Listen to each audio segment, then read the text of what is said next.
When is enough enough? Para sa receiver, ang tanong na ito is a question of our contentment in life.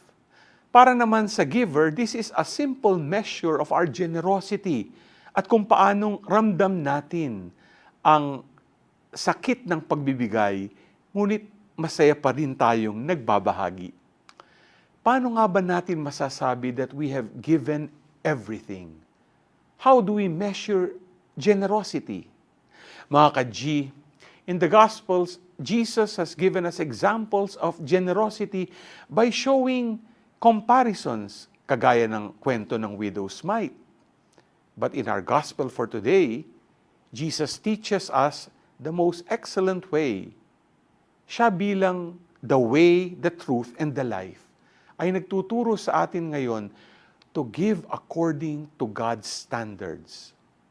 Sabi nga ni Jesus, the words that I speak to you, I do not speak on my own. The Father who dwells in me is doing His works. It is not enough to give our best shot in our service and dealings with others. True generosity is the giving up of oneself to God and at His disposal. Allow ourselves to be immersed in His work of love for all. G ka ba?